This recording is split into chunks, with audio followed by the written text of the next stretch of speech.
Everybody, I think we're all into this sort of green technology, but I got to say, a lot of us are just going to get duped. And, well, I was into the idea of, go LED bulb, and you're going to be really happy. So I went out and I bought some key hung LEDs, which we're going to take a look at. We're going to crack these open. And you know what I say? It's crap. Let's take a look at it. Let's see what happened. I was wrong, but I am right, because I do think a lot of people are going to wind up having to pay for a lot of this technology, and they're going to pay with time and money, and they're going to be disappointed. So stay tuned. Let's open one of these things up, and I'm going to tell you what I'm going to do.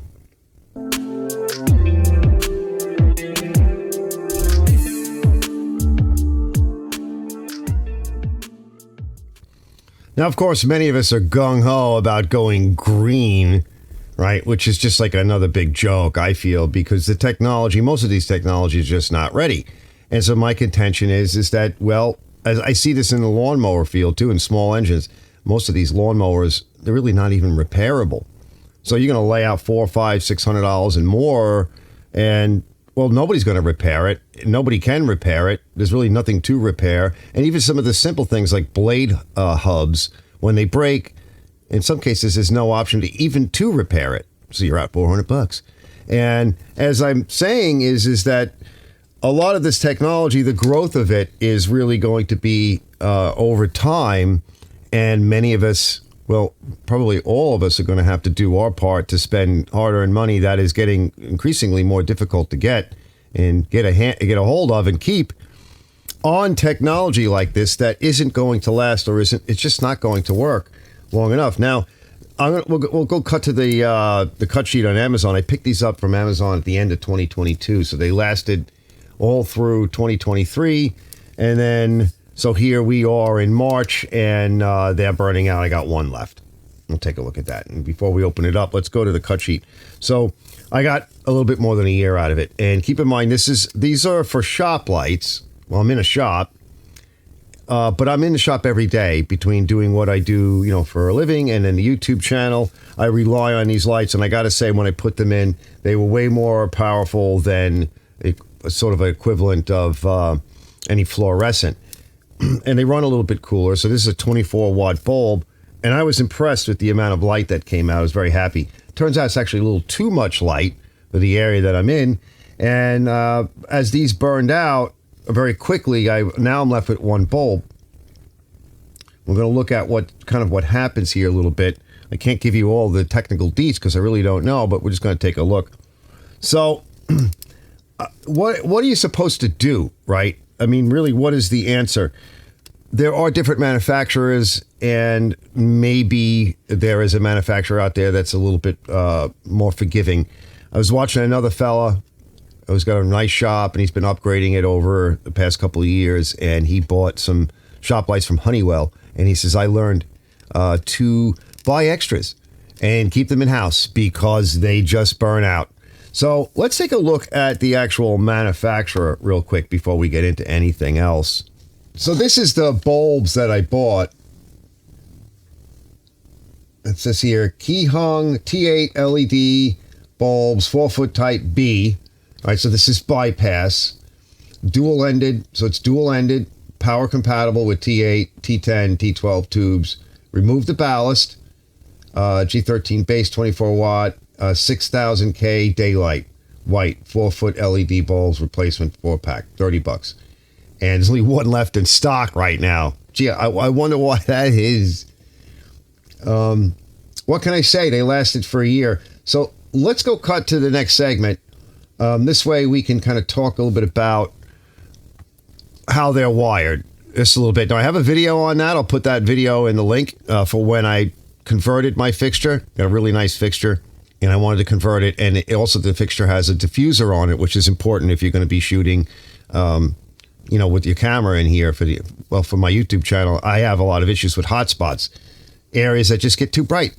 And I thought, well, nice fixture. We're going to have a nice fixture with a diffuser on it. This would be good, and it's up fairly high, and it does help a lot. You need a diffuser. Let's take a look at the next segment, and let's just do a quick test so we can see a little bit what it looks like when it's burned out.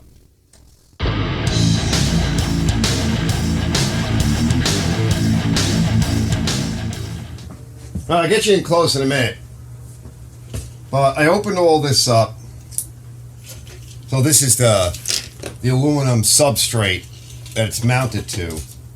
And you'll see the electronics is kind of mounted in here.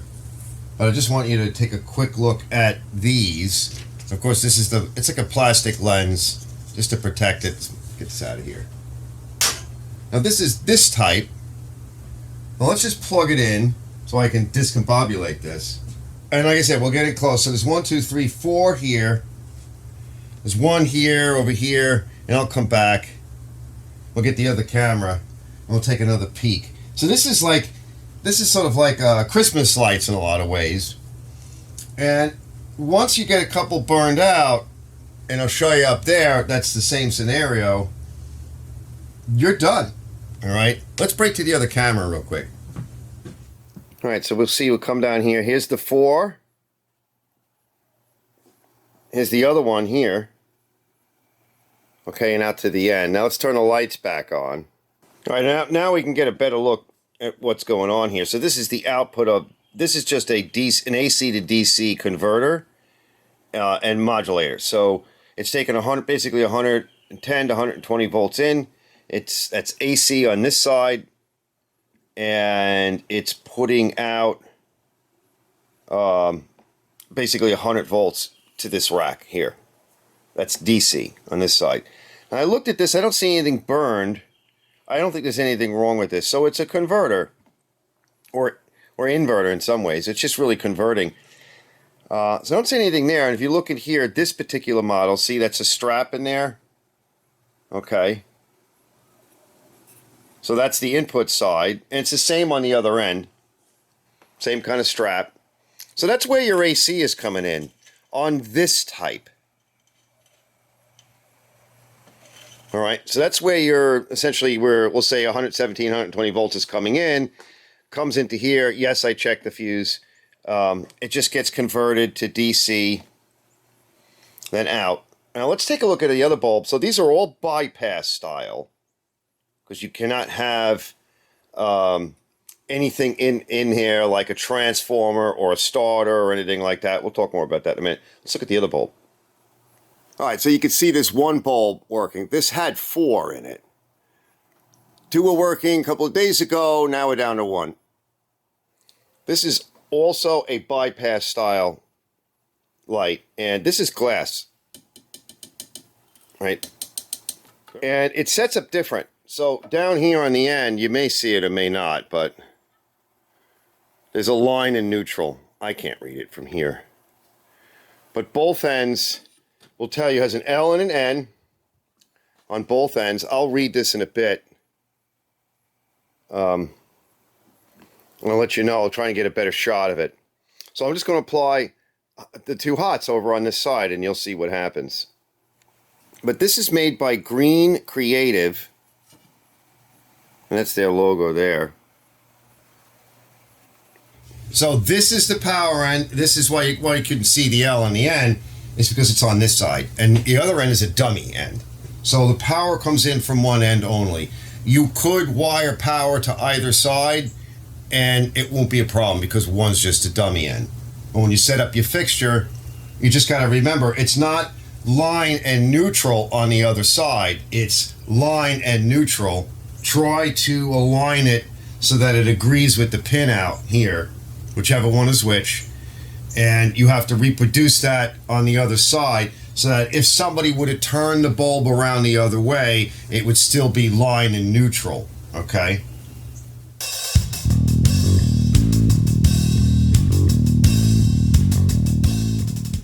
Now, as I mentioned earlier, I'm in here every day, so these bulbs have to last. And in this building, I've got quite a number of fixtures, and in that building over there, there's a number of fixtures, and I would like to add a few more, or at least modify my lighting to solve some issues I have with lighting a building like this. And of course, the first issue is that I've got a lot of fixtures with fluorescent bulbs. Some of these bulbs are 10, 15, I think maybe even 20 years old. All right, so that just goes to show you that technology, for whatever it was, however you want to complain about it or whether it's good or not, well, that investment on those bulbs has certainly, that that was a good investment, and they're getting beat. They need to be replaced, and that's quite a bit of money. $12 a bulb in some cases for some of these things. We're going to take a look at the green creative in a minute. A little closer look at that. So I'm very concerned because this is a lot of money. I was going to order another set of bulbs that was a little bit more powerful than what I had. That was $50 to my, almost $55 to my door from Amazon. But I decided to time out. I think I'm going to install these green creatives. Now, that means I have to rewire once again. If you're capable of doing that, great. If not, you can get the type of bulb that, and I talk about this in my video when I set up these bulbs, you can get the type of bulb where you don't have to replace anything inside. It's a little bit more money for the bulb. It's not as efficient. Excuse me. It's not as efficient, which means that you're still going to have the ballast, and you're not going to get all the energy savings out of it and the reduction in, well, your electric costs. But what's the point of reducing your electric costs if you're going to have to buy a whole nother set of these things in a year? I mean, that's crazy. Without getting political, and one of my customers said to me, because I was complaining to him about it, a fella just had stopped in and pick up a lawnmower, and he said, without getting political, he says, I'll say this. He says, it's supposed to be an evolution, not a revolution. In other words, not a revolution. And the way the powers that be around the world, particularly in the Western countries, they're literally stripping away the existing infrastructure on a lot of fronts and just trying to replace it with this new infrastructure that doesn't work properly. And it is not efficient. It uses a tremendous amount of energy. If you think about how much energy actually is required to produce a bulb like this, and resources, I mean, you have to use a very special coal to make a solar panel. And it's the more expensive coal. It's kind of, I forget what they call it, but it's known as clean coal. There's a lot of materials required to make these kinds of newer technologies, and you still need the old technology to do it. Whereas, you make an incandescent bulb, it's a tungsten piece of wire and a piece of glass. We've been doing that forever. All right. And it produces a very nice light. It's very warm light, very friendly for photographing and doing many other things. It's natural to us. In fact, in here, I have some sodium lights, and that's why you see some of the yellow on my face. Also, there's a bit of a yellow filter on that, because these white lights are like poison to human beings. It's too white. And anybody that's ever really worked in like white fluorescent rooms will tell you the same thing. When you come out of there, you're like, where am I? Am I still on the planet? I mean, it's just weird. Yes, you can get colored versions of these. And as I mentioned on my live stream on Saturday night, because I do a live, that I think I'm just going to try to do what I can to replace some of the bulbs that are really kind of getting dim and beaten here, chase out some of these fluorescents, experiment a little bit with these LEDs, and go and get some really nice lighting systems for photography and video editing.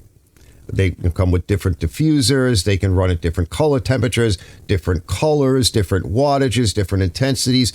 Most of them are variable, so you can dial in the light that you want.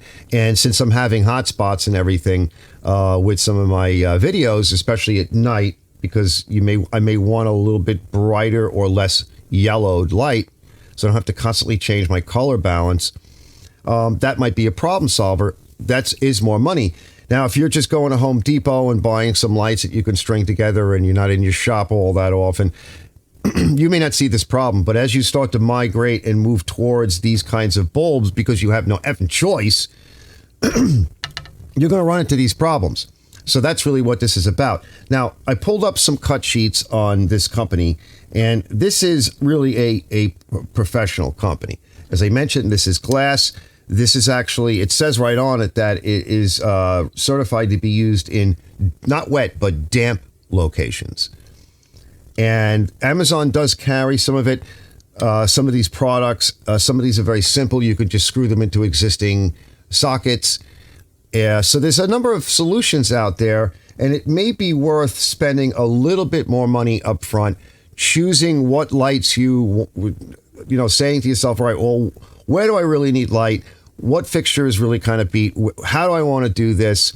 don't just run out and buy like I did, converting a fixture that I got to redo again. It's up in the air. It's heavy to lift. It's a pain in the neck. Consider all of this. Because now I'm going to put these in because Mikey gave me a whole bunch of these. Now, just to back up a little bit. So my buddy Mike would happen to be here after I had redid this fixture and it was on my work table. I was getting ready to put it up. And I said, look, Mike, I got these new LED bulbs. I'm trying to solve the issues with my lights. He goes, because he works for the town. And he says, we're starting to do that too. Next time I see you, I'll bring you a couple and see how you like them. So this is the town actually purchasing lights. And I don't know what deal they have. He just gave me a couple of them. But town made contract with this company. It's an American company. And it looks like it may be a better light, but it may cost a little bit more money.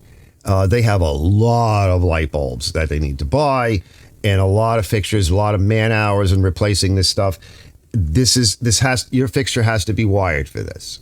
Okay. So somebody's got to go do that. You're talking electricians, or you got to buy specialty fixtures. All that is something to be considered. And I do go over a little bit of this stuff in the video where I set up this one fixture for those crappy lights. Let's take a look at the cut sheet. So Green Creative, and just real quick about Green Creative. Green Creative, founded in 2010, is a solid-state lighting development and manufacturing company based in Sanford, Florida. The company offers a comprehensive line of high-performance LED lighting solutions, which has been widely adopted by some of the largest companies in the world. All right, now let's just go to the other cut I have on here on Amazon. Now, I found a handful of bulbs. I wasn't looking for this bulb that I'm using in particular, but these are some of the sort of spotlight-oriented. Some of these are dimmable. I have some hi-hats, like you can see in the picture here. I have them in my kitchen. So as the existing bulbs that I have burn out, I could maybe go to some of these. There are interesting possibilities here.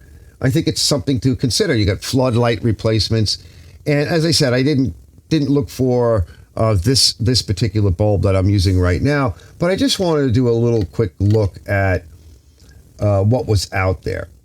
So at the end of the day, I think a wise consumer is really what's required here, and that being a wise consumer for something like this in today's day and age is probably going to come on the back of you pulling your wallet out, pissing money away like I just did.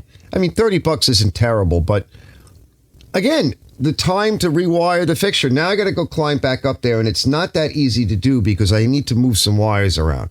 And I don't remember if I left enough excess. Either way, if I have to lift it and pull it down, it's not a fun job.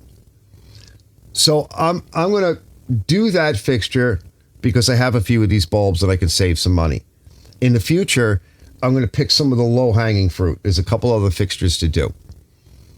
I could just buy a new set of 30-watt or 24-watters and put them up there and be done with it, but I'm only going to get like a year out of it, and I got one bulb still working. That's it. I don't have a lot of money. I don't have to tell you fellas, times are getting tougher, and we're being expected to kind of compensate these manufacturers at a time when things are getting harder. It'd be a little bit different if times were better and this was being phased in and it was a little easier on all of us. And of course, if you've got a lot of money, none of this matters. But it would be different. Whereas now, it's not. What I got to police these manufacturers and be the one to buffer their... Don't even get me started. Pay attention. Go out there and look for something a little bit better. Or be prepared to have extra bulbs and that extra expense so that when the time comes, because it will come, you can replace those bulbs.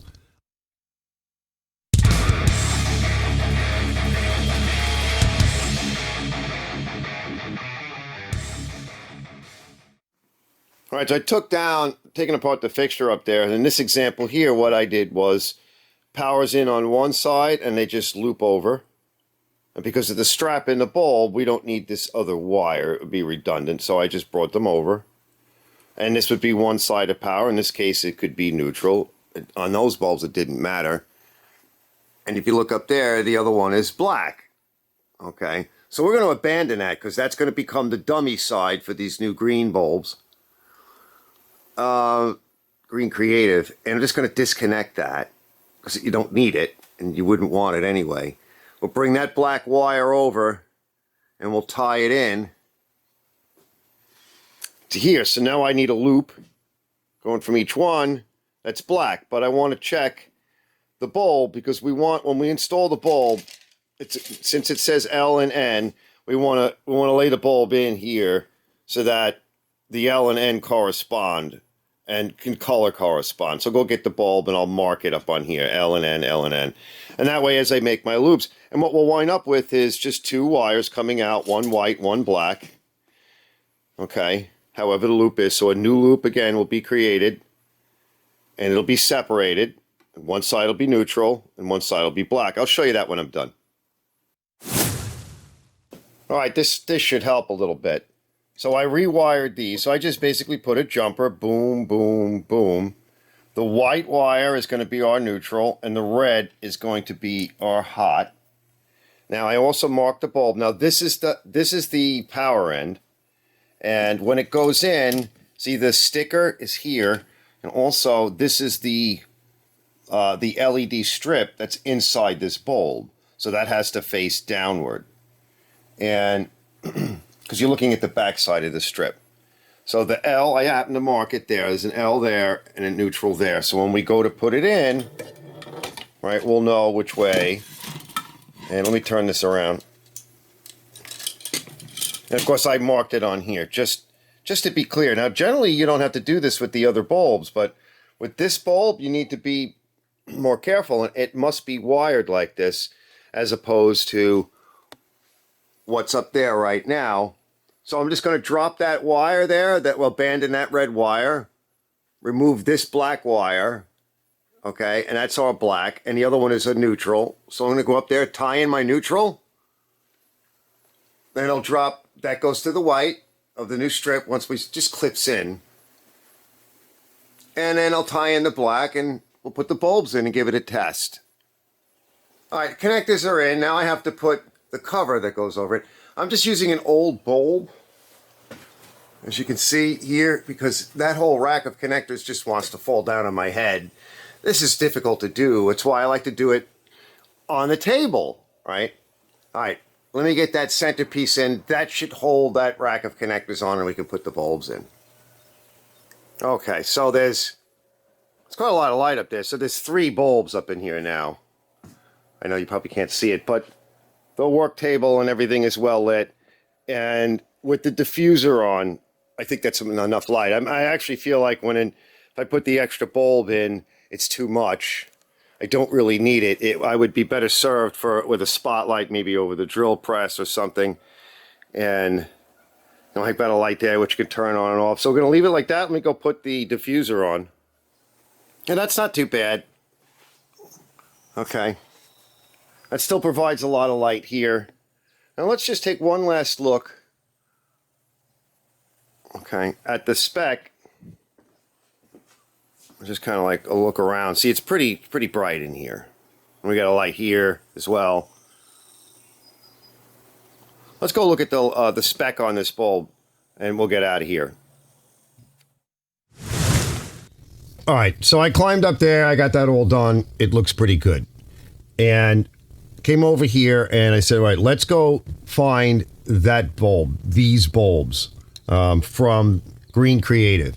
And I found them on Amazon. So I want to show you that. And I was actually quite surprised in a good way. So I figured I would share this with you because this adds to the video, I think, some important information. Now, this bulb says it's like 4,000K. Or 400,000K, something like that. Yeah, 4000K. And it's 2,200 lumens. Now,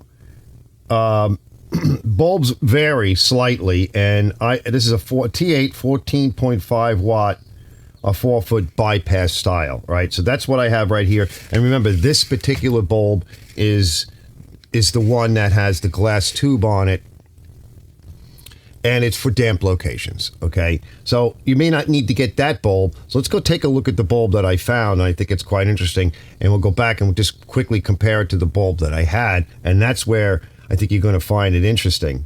Okay, so this is the bulb, the creative bulb, right? The green creative that I found on Amazon. There's only 4 left in stock, but the price is decent. It's $12. And there's end that they're showing right there doesn't have the L in the end. So I'm not absolutely positive that this is a direct drop-in for the bulb I just wired, as I showed you. But on one end of these bulbs, there is no LN. It may be that on the other end, there is an LN and an N. I can't confirm that because I don't have the bulb in my hand, and they're not showing. I looked through the product literature. They're not showing anything like that. Non-dimmable LED 14.5 watt T8 neutral white, color temp is 3500 K, and average lumen output is 2100, so it's a little bit less but not much. It does say that on the bulb that I'm working with is a little bit more powerful, and it does say it replaces a 34 watt fluorescent. But here's the number: average lifetime 60,000 hours. Well, that's pretty amazing, and we're going to get to that in a minute. So let's go over to this cut sheet. So this is the key hung that I bought, and I went looking through here. Here's all of the specs on it. 600 cold wide, blah blah blah, 24 watts. It just kind of gives you all of the specifications as we look down, and I'll try and darken these images up a little bit for you guys because I know the black text on the white background may not show up great. I may have to tweak it a little bit. And as we look through all of this, there's a spec that we don't see. All right, so 60,000 hours, right? Well, what is that? Let's put that into some terminology. And this is where I'm surprised, all right? So that equates, so basically 168 hours in 7 days, 672 in a month, 8,064 in 12 months, that's a year. You divide it, and you get 7.44 in some odd years for these bulbs, or the one that's being shown at least on Amazon, which may be a little bit different, okay? It certainly seems to be slightly different. And they're not saying anything about damp location. So that bulb may be polycarbonate covering. It may not be the glass like this, but you can actually find the correct model number for this. And I'll try and leave that in the description. Which when you go to their site, you'll be able to find all the information you need. The key hung or whatever it is, that did not list anything for lifetime. So all bets are off. Now, I'm not saying that this bulb will, absolutely get 7 years, but when a manufacturer doesn't list its expected lifespan, expect it to burn out, and that's really what I'm saying here. At 7 years or 5 years, at least you got a shot. You're going to get some of your money back from the added expense of the bulbs, because, like I said, there's a lot of bulbs that I need to do, and just in this building, and then there's that building. So you're up against a lot. You don't want to be. That was only $30 I spent, or $30 and change with taxes and shipping or whatever, for just one fixture. I imagine doing every fixture, and then at the end of a year and change, they all burn out at once. At least we've got a shot with a manufacturer like this. Now, I'm not affiliated with them at all, but and I'm not saying go out and buy from this company. What I'm really saying is like I said, do your homework and look to see if you're going to get some kind of lifespan similar to 7 years, 7.4 years. You can make the decision from there, but if they're not listing the lifespan, it's probably because it doesn't really have much of a lifespan. So I'm pretty happy so far, as happy as I can be. I mean, they're going to be forcing us into these things, and again, buyer beware. Get you out of here on this. Hopefully this was helpful. And like I said, if you're going to be replacing bulbs, the bulbs that you have are going to be burning out, and you don't want to be buying more LEDs. I kept a few bulbs around just in case. I put the 3 up there. It seems to be working pretty good. I have 3 more. Oh, there's an ant crawling on my. So I think I proved my point, at least to some degree. the specs will vary slightly. Look for something that has at least an expected lifespan on it, because you're going to be replacing bulbs. The question is when, and will you get your money's worth out of it? And do you want to have to climb up into a ceiling somewhere and deal with all of that and rewire? Right? That kind of sucked. It kind of killed my Saturday. Hopefully this is helpful. I will see you guys later. Thanks for watching this episode of Marcus Garage.